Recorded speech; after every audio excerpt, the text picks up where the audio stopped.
Gostaria de dar algumas poucas palavras sobre esses dois grupos. Primeiro grupo, o grupo de epicuristas. Os epicuristas eram discípulos de Epicuro, que era um filósofo que viveu durante muitos anos em Samos como exilado. A sua família era uma família de exilados, e depois de um longo tempo ele regressa para Atenas e aí fica até o último dia da sua vida. Ele desenvolve, nesse contexto de Atenas, uma filosofia marcante, por algumas ideias importantes que qualificam esse tipo de grupo.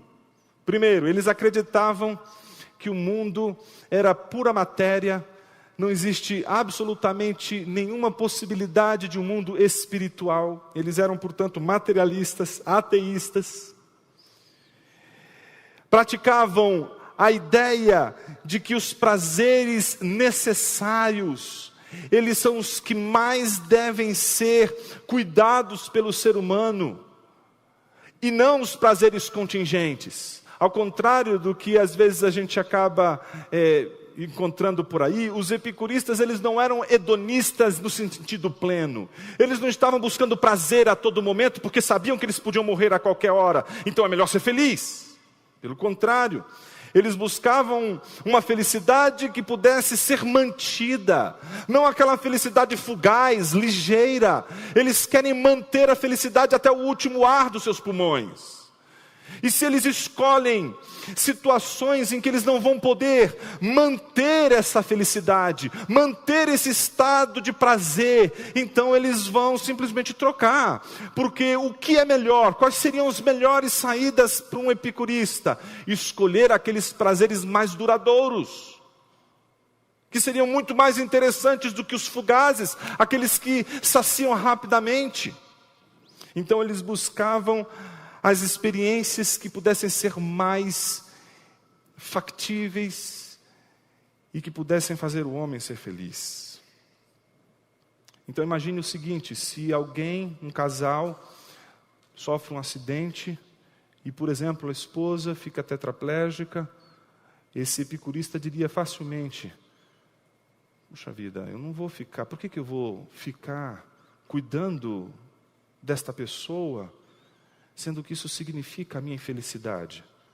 Ele não vai colocar nunca o dever na frente. Ele vai colocar o princípio de felicidade, vai colocar o princípio de prazer. Só que isto faz parte de um movimento que não só trata da busca por felicidade, mas sim de um princípio, de uma regra moral fundamental. Para ele essa é uma saída factível por uma razão. Ele não acredita que Deus existe. Não acredita que o mundo espiritual existe. Não acredita que existe uma coisa chamada alma.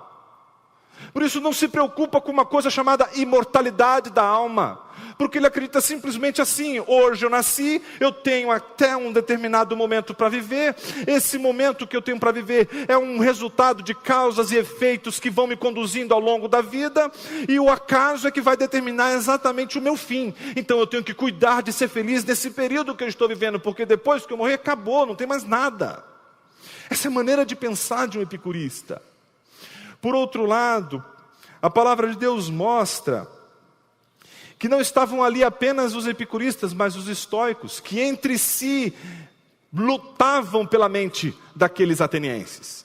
O estoicismo já era mais, digamos assim, otimista com relação ao mundo espiritual e acreditava que existia alguma coisa espiritual, como um ser chamado Deus. No entanto, esse Deus estaria muito longe de ser o Deus pessoal que nós conhecemos nas Escrituras, mas aquele Deus que seria a fonte de determinação de todo o destino, aquele que determinaria a moira, a Ananke, o destino dos seres humanos, o que a gente chama de destino traçado. Por isso são acusados muitas vezes de fatalistas, porque não adianta ir contra o destino. E a pessoa vai ser infeliz durante toda a sua vida se ela lutar contra o destino. É melhor que ela se entregue para o destino do que ela lute contra o destino. Por outro lado, assim como os epicuristas, eles estavam preocupados em ser feliz. Como ser feliz se o meu destino é trágico? Como ser feliz se eu sei que amanhã eu vou morrer? O estoico diria exatamente o seguinte: viva indiferente com relação a tudo que existe. Viva a vida de uma forma em que você não nutra nenhuma expectativa de algo e nem tampouco subestime algo. Simplesmente viva a vida de uma forma em que as coisas não te afetem. Imagine você que um estoico, ele teria muitas dificuldades de explicar por que é tão legal ser pai. Imagine que ele, um estoico que, por exemplo, tenha um filho, recebe os seus amigos lá na maternidade, e aí o primeiro amigo chega e diz assim: rapaz, nasceu o Júnior, né? Puxa, muito bem, cara, parabéns, que alegria, você deve estar muito feliz, né? O estoico diria assim: feliz o quê, rapaz? Essa coisa mais normal do mundo? A coisa mais normal do mundo é ser pai. Todo mundo é pai. Ele não pode ter uma reação do tipo: é maravilhoso, é fantástico ser pai. Por quê? Se ele tiver esse tipo de reação, o outro amigo estoico vai dizer para ele assim: rapaz, se você perder esse menino, ele falou: pô, é mesmo, se você perder esse menino, você não vai poder ser feliz na vida. Então não coloque todas as suas expectativas nele, não aposte as suas fichas nesse menino. Então você tem que se defender disso, defender da sua felicidade, mas defenda-se também da tristeza. É infeliz aquele que supervaloriza a dor, que supervaloriza a angústia, que supervaloriza a tristeza. Os estoicos, eles entendiam que o sofrimento é fruto de ignorância. Se alguém entender o motivo pelo qual está sofrendo, esse alguém deixará de sofrer.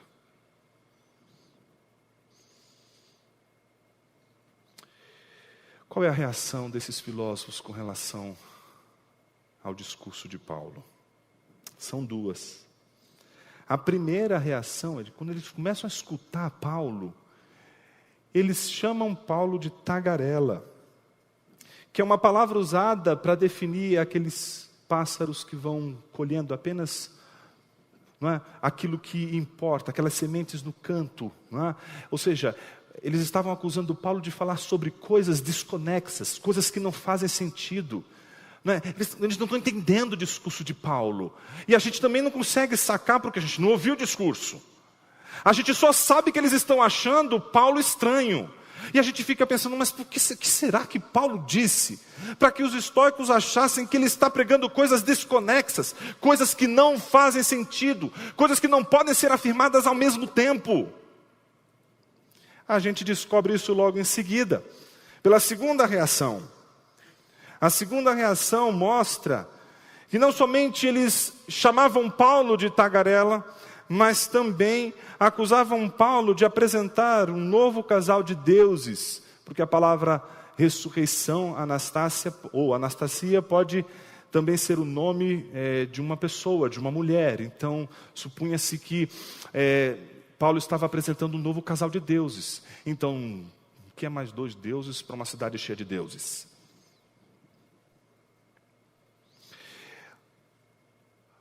O ponto que a gente não pode perder de vista é de que, ao ensinar sobre Jesus e a ressurreição, Paulo estava ensinando algo inimaginável para esses filósofos.